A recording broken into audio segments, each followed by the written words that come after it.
Hi, I'm Peter Muir, one of FranklinCovey's thought leaders on innovation, and I'm happy for this opportunity to give you an overview of FranklinCovey's program, Find Out Why, the Key to Successful Innovation.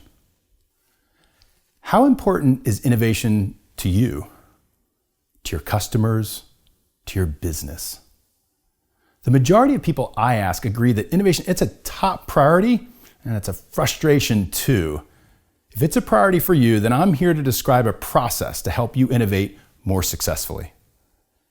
Leaders know that innovation is vital for growth, and many admit that their organizations aren't very good at it.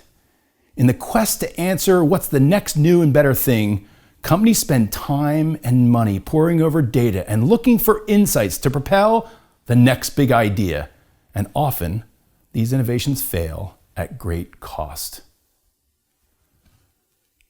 Some of the latest research shows for every 30,000 ideas launched each year, only 6% succeed. The numbers are clear. How we're innovating isn't working. It doesn't have to be so hit or miss. Let's ask a different question, a better question. What causes people to pull products or services into their lives? This question is about causality. What causes people to do what they do? Companies who ask this question seek to understand the progress customers want in their lives. They realize that the key to successful innovation is in the stories customers tell themselves about the choices they make.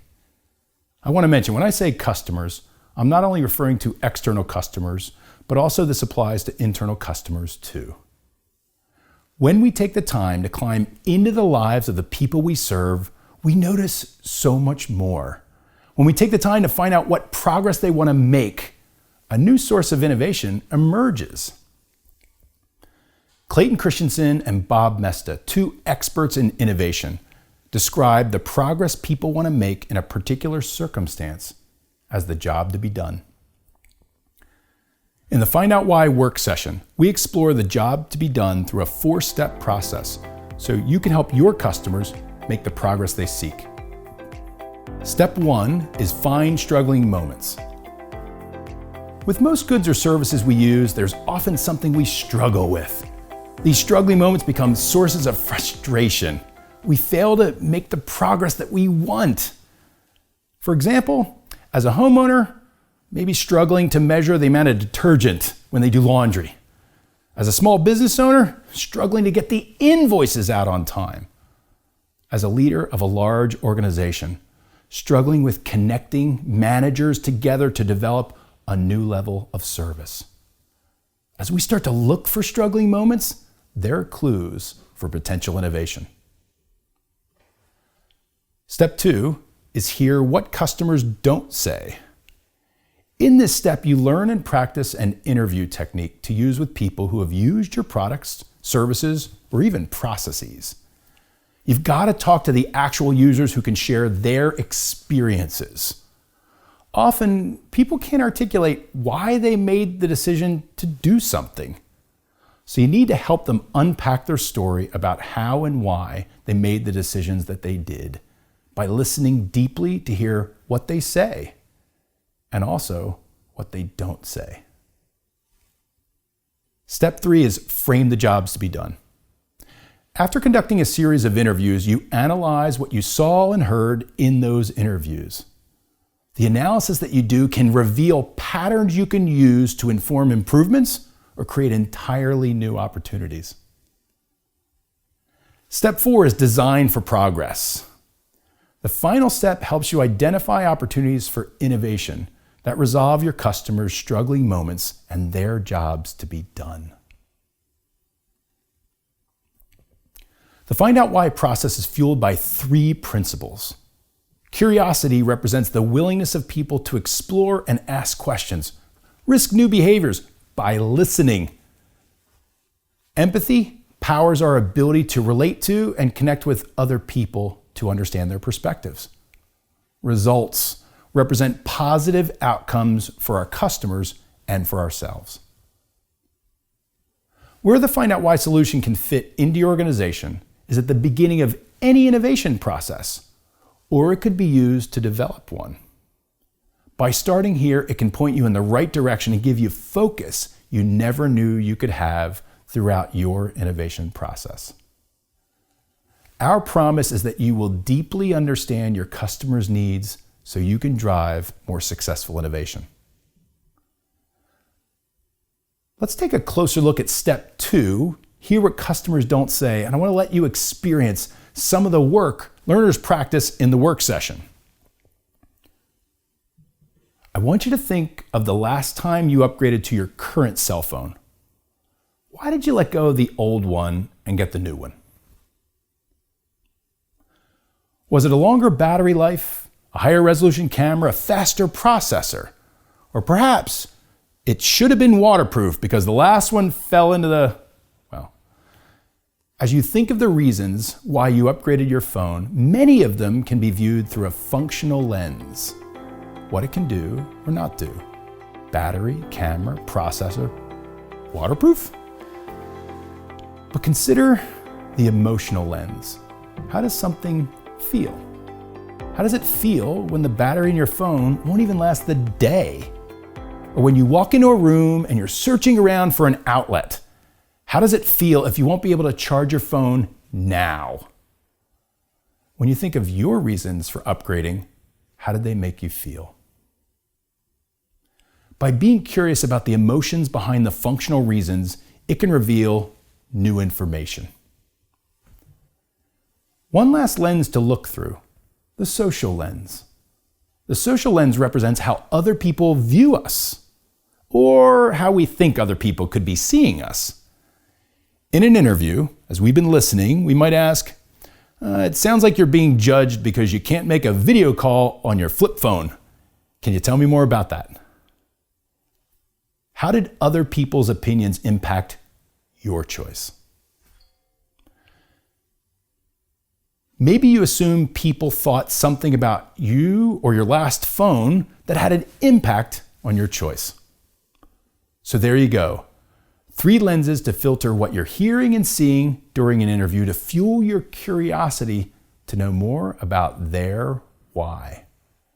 Now, this is just a glimpse at the ways we're helping our clients improve their innovation approaches.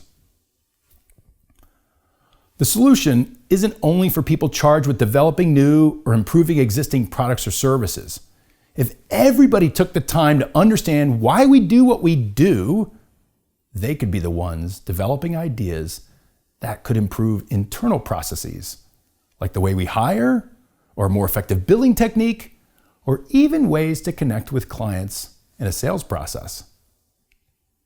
In our effort to meet customers where they are, some of our clients are taking an asynchronous, on-demand version of the course. They can take it when and where it's convenient for them. Others use a full-day live session so they can work together with their intact team. Other clients choose to deliver a course live online over, say, 2 or 4 days with time in between to practice the skills. When they come back together, they talk about best practices and how they're doing things differently.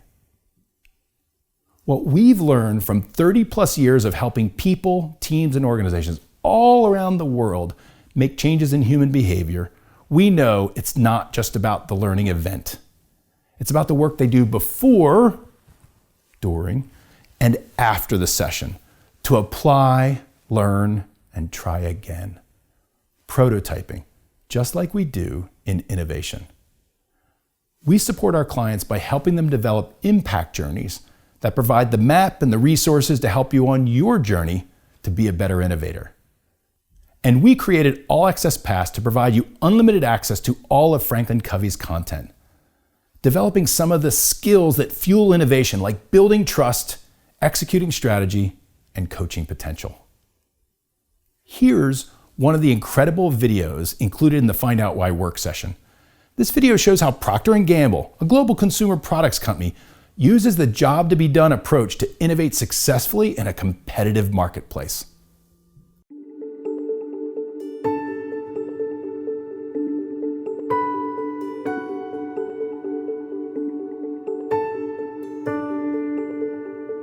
Procter & Gamble is the largest consumer good company in the world. P&G creates brands that really make a difference to consumers' lives. And we do that with a portfolio of really leading brands, brands that are trusted by consumers. We serve at P&G 5 billion consumers a day. So P&G is really deeply involved in consumers' lives with the aim to improve them. Jobs to be done. We use it with P&G on a very regular basis. It helps us to take a higher view of consumers' lives, of consumers' worlds, and allows us together to design a better one. At P&G, consumer is boss, and in my role, I see it every single day that the consumer have the power. Consumers have lots of jobs to be done, and the better you know that, the more you'll also be able to think about, okay, if that's all the things she needs or he needs, how can I design a solution for them to basically go and meet that need? To keep on anticipating consumers' needs, we have to innovate, and our research and development organization is really key to that innovation that is so precious to us. How do we go and really understand consumers' lives and tap into emotions so that we truly focus on improving life and not just the functional aspects of the product? We have employees spread across 17 innovation centers globally, and that helps us connect with the consumer in the regions that we operate in. The Brussels Innovation Center is our largest fabric and home care innovation center outside of North America. We develop fabric and home care products for about 2.5 billion consumers globally. In this innovation center, it all starts from understanding first what is needed. We have, for instance, this consumer lounge, which is a real bathroom, a real kitchen, where we can invite our consumers to come and test our product. And then we can interact with them and observe how they're using the product. We really have to see what consumers are doing. Very often they can't articulate really what they need. You start asking them, like, I've noticed you waited a while before you made a choice. What was on your mind? There's many things that consumers will not be telling you because they do it subconsciously. At times, we even have people live with the consumers for extended periods, weeks in a row. We observe a lot. We listen to what they say, but we also observe how are they using products, ours or other products, and really understand why. And when you get really into that why analysis, then you really get to understand what jobs they need to get done. Some great examples of that is our Ariel or Tide pods. Consumers really look at their laundry process as a bit of a chore. They want to get back to doing the things they really enjoy in their life. So it's a laundry detergent in a single dose. So you just put the dose in your washing machine. And what we found is the convenience of the Ariel pods form really gave them that convenience that they were looking for, on top of obviously the great performance and stain removal that they expect from our brands. It's resonating with the urban population because it's very compacted, but it resonated as well with the 50 plus because it's not heavy to carry around. Our business results from Tide Pods are fantastic. It's over a $2 billion business. The feedback we get from consumers that says, thank you for inventing this product. It makes my life so much more easy. That really helps us understand that we've made something great that really does improve consumers' lives. But getting there, we didn't get there overnight. It took us more than 10 years in development. We did over 6,000 pieces of consumer research, and even the design of the Tide pod, we went through literally more than 100 designs of that pod before we got it right. Using the job to be done approach really makes it very clear what problem you need to solve at all the different levels. People are not buying products, they're buying solutions. And if you can really design solutions that are perfectly fit with the need that they have, then that will be successful. We've done this for 180 years, and if we continue to do so for another 180 years, then I'm sure the company is set for additional and continuous glory.